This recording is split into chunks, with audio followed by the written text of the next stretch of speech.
हाँ, तो हम sp3 D3 में D2 में थे, तो 6 सिग्मा जहाँ होते हैं वहाँ पे ज्योमेट्री लिखो ऑक्टाहेड्रल, ठीक है। अब लोन पेयर अगर जहाँ आ जाते हैं वहाँ पे हमारी शेप चेंज हो जाती है, पर ज्योमेट्री क्या रहती है, सेम ही रहती है, बताया था।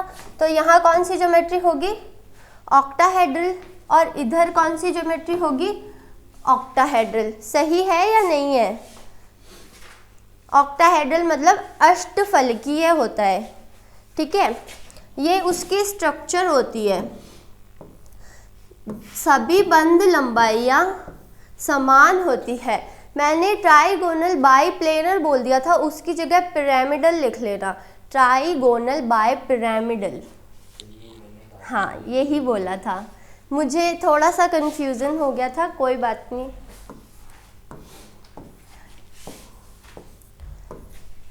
देखो ये वाली स्ट्रक्चर बनाओ, दिख रही है, दिख रही है क्या? ये इसको लिगेंड भी बोल सकते हैं,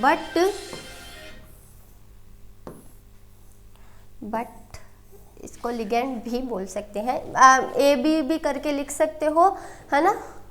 बाकी ऐसे भी लिख लो, ऑक्टाहेड्रल ज्योमेट्री। फटाफट बनाओ, जल्दी जल्दी, टाइम नहीं है इतना। यहाँ पे कुछ नहीं लिखोगे तो भी चलेगा, है ना। अब बताओ, एक लोन पेयर आ जाएगा तो शेप भी क्या रहेगी इसकी, ऑक्टाहेड्रल तो रहेगी, क्योंकि हम क्या कर रहे हैं, सिर्फ सिग्मा बॉन्ड को काउंट कर रहे हैं, है ना, सिर्फ सिग्मा बॉन्ड को काउंट कर रहे हैं। तो ज्योमेट्री भी ऑक्टाहेड्रल है और शेप भी क्या है, ऑक्टाहेड्रल है।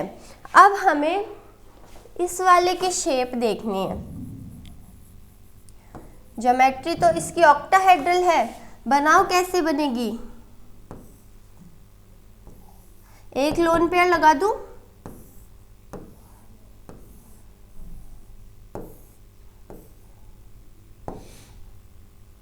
और नीचे भी एक एटम आएगा, ऐसी सी इसकी स्ट्रक्चर बनेगी, है ना। थोड़ा अच्छे से बनाना। इसको क्या बोलेंगे, वर्गाकार पिरामिड, वर्गाकार पिरामिडीय,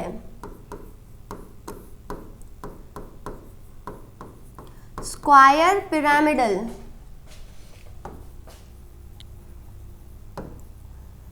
PY for pyramidal, square pyramidal बनेगी, ठीक है। जल्दी से अगले वाले की स्ट्रक्चर बनाओ। 4 सिग्मा हो और 2 लोन पेयर हो तो कौन सी स्ट्रक्चर बनेगी, वर्गाकार, आगे समतलीय। शेप कौन सी रहेगी इसकी, वर्गाकार समतलीय। देखो एक चीज हमेशा ध्यान रखना, ज्योमेट्री पूछे तो ओनली हमें ज्योमेट्री सेम ही रहती है, क्योंकि ज्योमेट्री के अंदर सिग्मा प्लस लोन पेयर दोनों काउंट होते हैं, लेकिन शेप के अंदर हमें क्या करना होता है, सिग्मा बॉन्ड काउंट करते हैं। बनाओ इसको फटाफट, कैसी बनाई है तुम लोगों ने, ऐसा कुछ बनाया है? आप बताओ, लोन पेयर को ऐसे क्यों एडजस्ट किया है हमने, ऊपर नीचे क्यों रखा? अच्छा, जो मैं क्वेश्चन पूछूं वो नहीं समझ आता।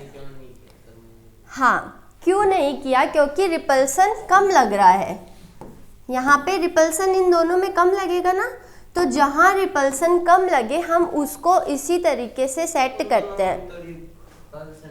किन दिनों में, यहाँ बना दूं मैं इसको, यहाँ पे नहीं, एक तरफ उस तरफ, एक तरफ इस तरफ, और ये अच्छे से सेट होगी क्या ये ज्योमेट्री? फिर जो मुझे आप शेप का नाम बता दो, बताओ नाम बताओ। ऐसे करने का तो मैं यहाँ ही लिख दूँ, यहाँ ही लिख दूँ, ऐसे थोड़ी ना होता है। शेप भी तो मैटर करती है, कुछ तो बनना चाहिए ना हमारे पास में, ठीक है। तो रिपल्सन सबसे ज़्यादा कम लगे वहाँ पे उसको हम सेट करेंगे। बना लिए ये सारे के सारे। एक एग्जाम्पल लिखो, SF6 जल्दी से इसके स्ट्रक्चर बना के दिखाओ मुझे SF6 की। और ना एक और चीज़ सुन लो इधर, सल्फर 16 नंबर पे आता है। किस पे आता है? 16 नंबर पे आता है ना। तो आपको क्या लिखना है, इसका पहले इलेक्ट्रॉनिक कॉन्फ़िगरेशन लिखोगे, ग्राउंड स्टेट के अंदर लिखोगे, फिर इसको एक्साइटेड स्टेट में बनाओगे और फिर आपको इसकी स्ट्रक्चर बना के प्रॉपर सॉल्व करना है। ठीक है, क्वेश्चन ऐसे ही करने होते हैं, है ना। ऐसे नहीं कि आप सीधा लिखे है कि इसके अंदर इतने सिग्मा बॉन्ड है फटाफट बनाया है, ऐसे नहीं होगा, है ना। जल्दी से इसकी शेप भी बताना। और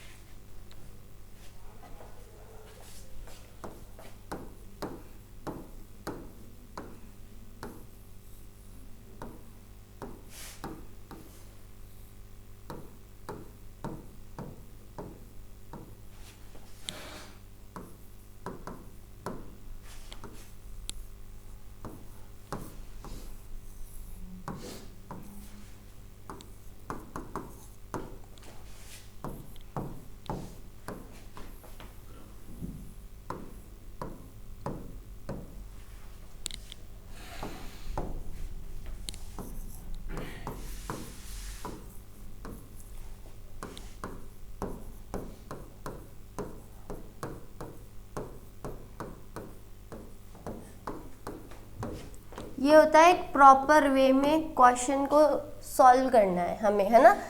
तो 6F आ जाएंगे। sp3d2 हाइब्रिडाइजेशन दिख रहा है। ज्योमेट्री क्या है, जल्दी बोलो। ये देखो, इनको आता ही नहीं है।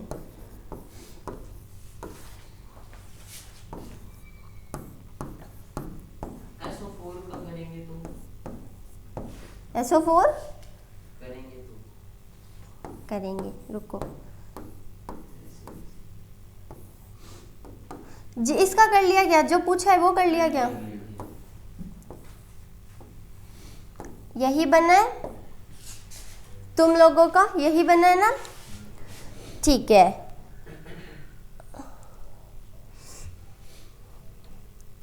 IF5 का करो।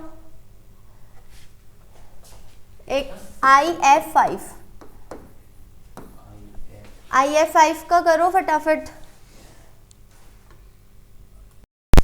ठीक है, तो ऐसे ही IF5 का कर लेना। और ऐसे ही XEF4 लिखा है मैंने बोर्ड पे, उसका भी आप लोग करके लाएंगे और मुझे चेक करवाएंगे कि आपका सही है या नहीं है ना। ये XEF4 भी एग्जाम्पल में डालो। XE ज़ीनॉन F4 सामने लिखा है ना, इसको भी डालो आप इसके अंदर, एग्जाम्पल के अंदर डालो, है ना। लास्ट वाले का यही एग्जाम्पल है। अब देखो, आपने ये तो अपन ने देखो sp3d2 हाइब्रिडाइजेशन का पढ़ा है ना। D2sp3 भी होता है जैसा इन्होंने कल पूछा था, है ना। लेकिन ये वाले अपने सेकेंड ईयर में आएंगे, है ना। और वैसे अपन ऑर्गेनिक में पढ़ते हैं, ये जब मेटल लिगेंड की थ्योरी पढ़ते हैं, उनका जो बॉन्ड पढ़ते हैं, उसके अंदर अपन किसको स्टडी करेंगे, ये D2 वालों को, है ना। चलो स्टार्ट करो, वो मैथ में है। चलो sp3d3 हाइब्रिडाइजेशन लिखो। D3 हाइब्रिडाइजेशन, कितने S, कितने P और कितने D ऑर्बिटल्स आते हैं इसमें? एक S, 3 P और 3 D हाइब्रिड ऑर्बिटल्स पार्टिसिपेट करते हैं इन sp3d3 हाइब्रिडाइजेशन। जो इसकी संरचना है, इसकी स्ट्रक्चर होती है, ज्योमेट्री बोल दो, क्या होती है? पंचभुजीय द्विपिरामिडीय। पंचभुजीय द्विपिरामिडीय, पेंटागोनल बाइपिरामिडल, PBP। जैसे TBP होता है वैसे ही ये क्या होती है? PBP। हाँ, पेंटागोनल बाई पिरामिडल। फटाफट लिखो, पेंटागोनल बाई पिरामिडल। ये हो गई PBP। स्ट्रक्चर बनाओ फटाफट ये वाली, और एग्जाम्पल लिखो IF। हाँ, पेंटागोनल बाइपिरामिडल। तो मैंने क्या लिखा है? हाँ, क्या? GAL। अभी तक मेरी राइटिंग नहीं समझे क्या? GONAL। GONAL। अरे भाई तुम फर्स्ट ईयर में हो और फिर कहते हैं हमारी इंग्लिश अच्छी है।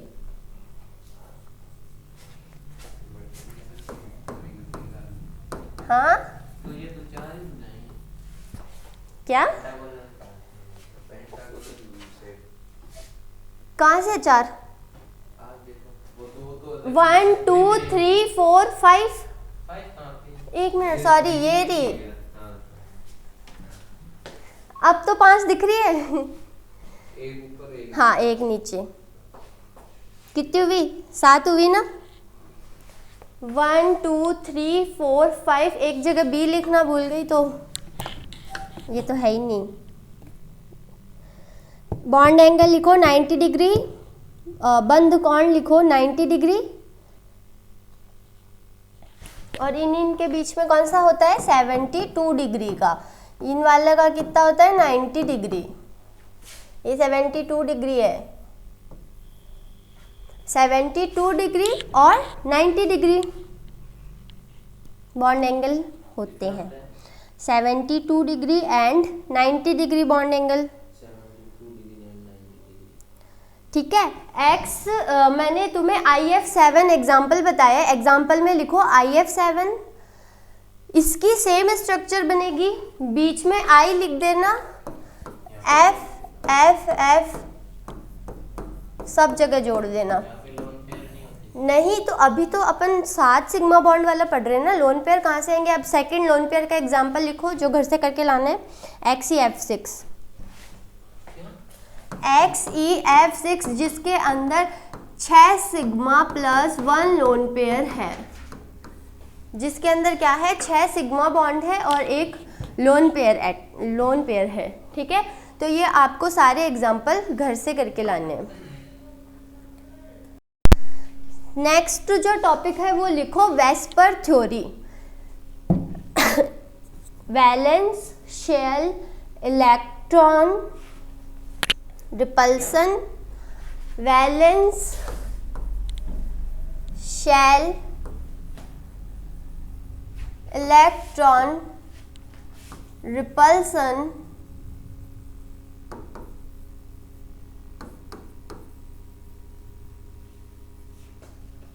Valence shell electron repulsion theory.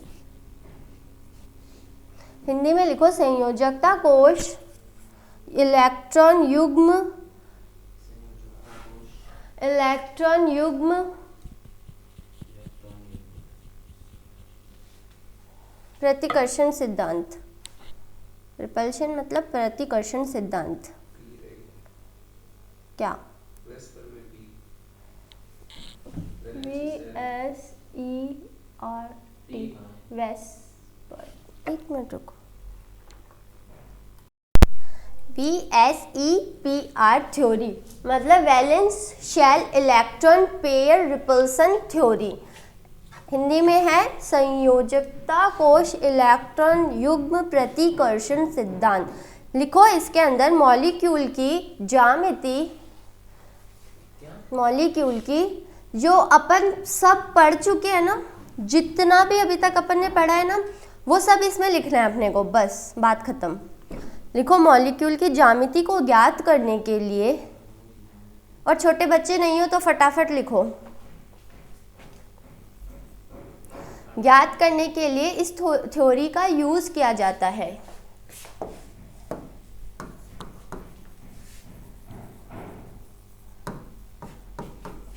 Molecule की ज्योमेट्री को ज्ञात करने के लिए इस थ्योरी का यूज किया जाता है, उपयोग किया जाता है। 4 साइंटिस्ट के नाम हैं, लिखो सिज्विक और पोवेल ने। सिज्विक और पोवेल, ऐसे लिख लो भाई हिंदी, सिज्विक और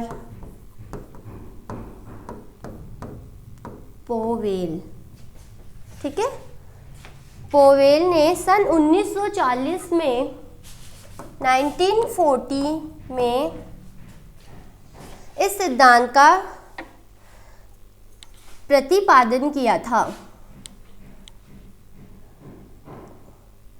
1914 में इस सिद्धांत को दिया गया था, प्रतिपादन किया था। इसे गिलेस्पी और नाइहोम ने, गिलेस्पी और नाइहोम, ऐसे लिखते हैं गिलेस्पी, हाँ,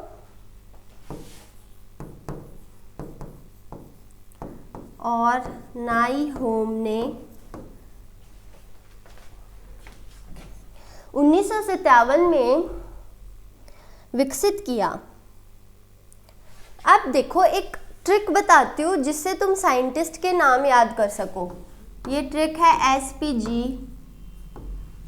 गिलेस्पी और नाइहोम, एन है यहाँ, SPGN। इसमें सारे साइंटिस्ट के नाम आ जाएंगे, सिज्विक, पोवेल, गिलेस्पी एंड नाइहोम, लिख लेना, नहीं तो याद नहीं रहेगा। SPGN से इसको याद कर सकते हैं। विकसित क्या लिख लिया। अब लिखो वेस्पर थ्योरी के मेन पॉइंट्स।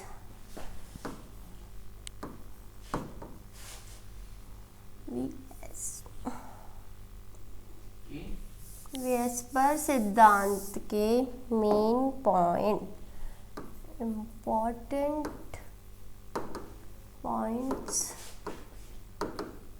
ऑफ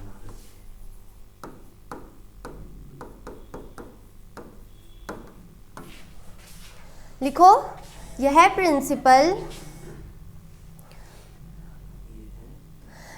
प्रिंसिपल उन मॉलिक्यूल्स की आकृति स्पष्ट करता है, उन मॉलिक्यूल्स की आकृति स्पष्ट करता है जिनमें आकृति स्पष्ट करता है जिनमें लोकलाइज्ड इलेक्ट्रॉन पेयर बॉन्ड हो। लोकलाइज्ड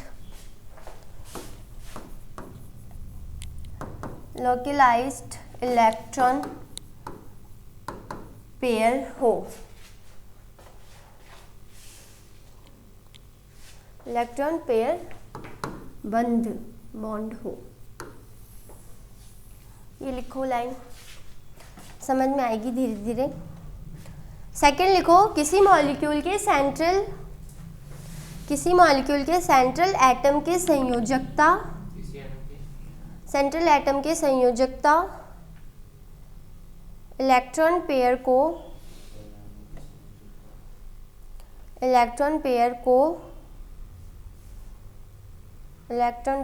के उपयुक्त ऑर्बिटल इस प्रकार व्यवस्थित रहते हैं, उपयुक्त ऑर्बिटल इस प्रकार व्यवस्थित रहते हैं कि वे एक दूसरे से अधिकतम दूरी पर रहे, कि वे एक दूसरे से मैक्सिमम डिस्टेंस पे रहें, है ना, जिससे उनमें न्यूनतम प्रतिकर्षण लगे। एक एग्जाम्पल लेके आपको समझाती हूँ मैं।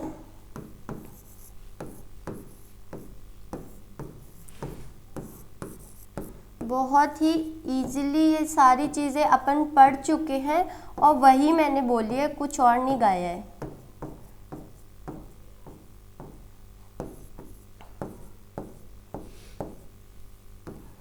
तो मैं कुछ नया तो बोल नहीं रही हूँ, है ना। ये वाला एक बार डायग्राम बनाना अपनी नोटबुक के अंदर, दिख रहा है।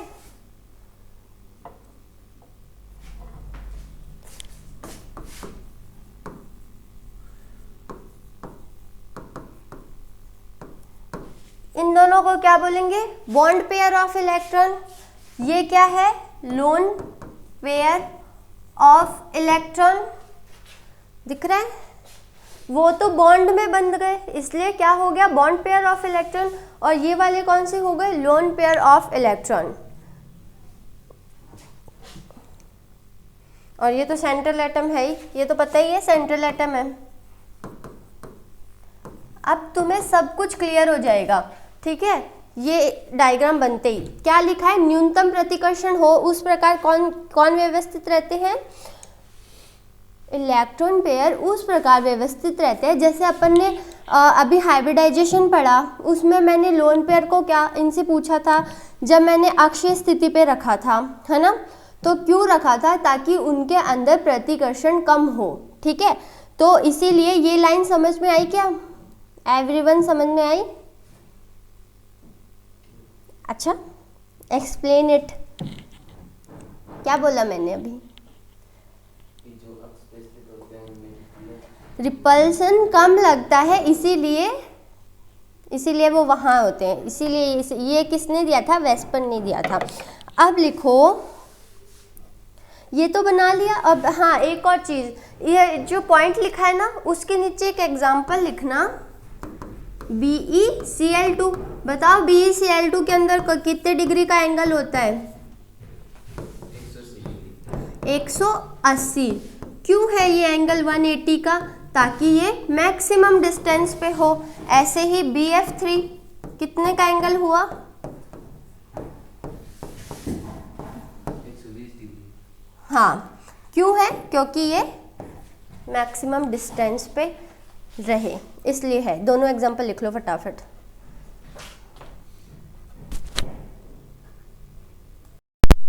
ठीक है, तो ये एक हमारी टेबल है जो हमने इसके अंदर अभी तक जितना भी पढ़ा है, जो भी बॉन्ड एंगल पढ़ा है, मॉलिक्यूल की शेप पढ़ी है, बॉन्डेड इलेक्ट्रॉन पेयर पढ़े हैं, क्या क्या एग्जाम्पल है, वो वेस्पर थ्योरी से पता चले थे, तो उसके अंदर अपन को लिखना है। बताओ बॉन्डेड जो इलेक्ट्रॉन पेयर हैं 2, 3 और 4, 5 लिखा है मैंने यहाँ पे, है ना।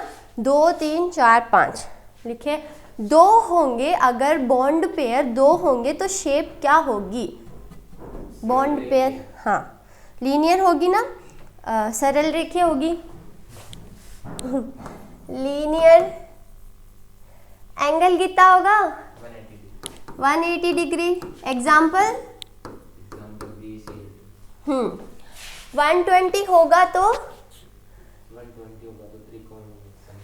हाँ, ट्राइगोनल प्लेनर त्रिकोणीय समतलीय 120 डिग्री। Example BF3। 4 होंगे तो सबसे इजी है, हाँ, चतुष्फल के, टेट्राहेड्रल।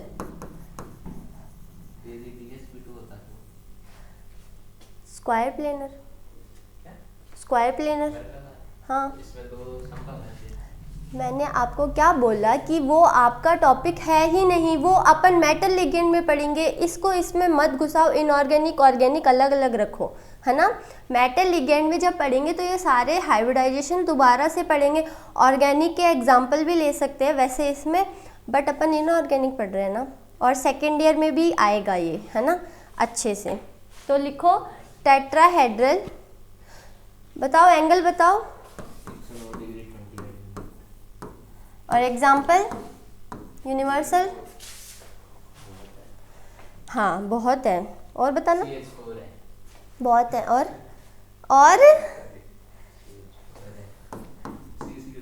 हाँ,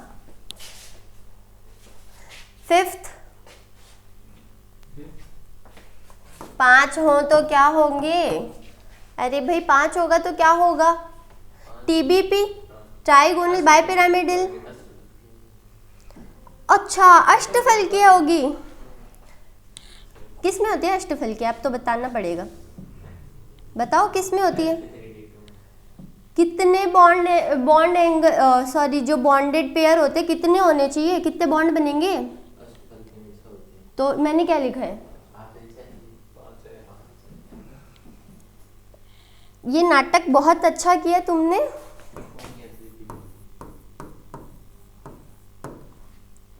एग्जाम्पल बताओ,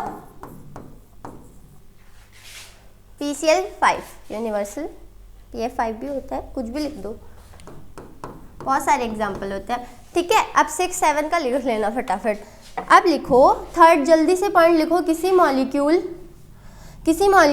की शेप व ज्यामिति, मॉलिक्यूल की शेप व ज्यामिति, केंद्रीय परमाणु की ज्यामिति, ज्योमेट्री, परमाणु की संयोजकता, हाँ केंद्रीय परमाणु की संयोजकता, कोश में विद्यमान दोनों बॉन्डेड और नॉन बॉन्डेड, कोश में विद्यमान दोनों बॉन्डेड और नॉन बॉन्डेड, बॉन्डेड भी ले रहे हैं और नॉन बॉन्डेड भी ले रहे हैं, इलेक्ट्रॉन पेयर पर निर्भर करता है। PF3 में देखो बॉन्ड पेयर कौन से और लोन पेयर कौन से, है ना, नॉन बॉन्डेड पर निर्भर करता है। ये लाइन 10 बार मैंने एक ही चीज़ के लिए बोली, समझ में आई या नहीं आई? ठीक है, तो क्लास में नहीं ध्यान था इनका, इसलिए इनको नहीं आई। बाकी देखो अपन शेप और ज्योमेट्री कैसे देखते हैं, लोन पेयर भी काउंट करते हैं और बॉन्ड पेयर भी काउंट करते हैं, यही लाइन लिखवाई है मैंने। ठीक है, ऐसे ही अपन ज्योमेट्री देखेंगे। फोर्थ लिखो lone pair effect and important लगा दो, lone pair effect, lone pair effect important लगा दो फटाफट इस पे, और लिखो इसके अंदर इफेक्ट। एकल इलेक्ट्रॉन युग्म प्रभाव, हाँ एकल इलेक्ट्रॉन युग्म प्रभाव लिखो। सेंट्रल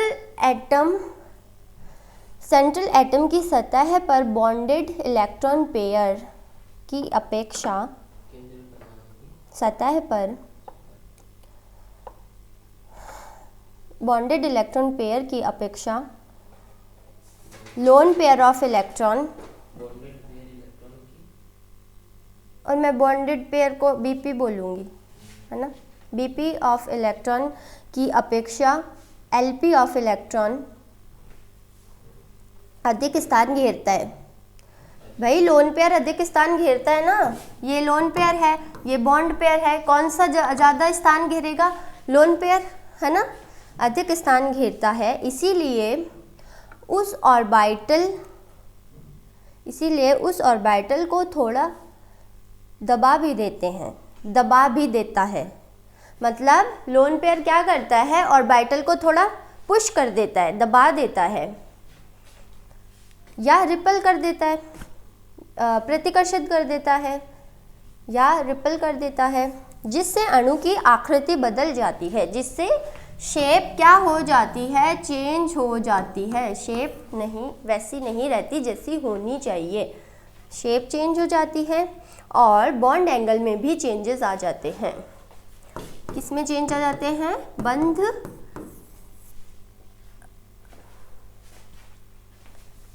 बंध कोण में भी चेंजेस आ जाते हैं।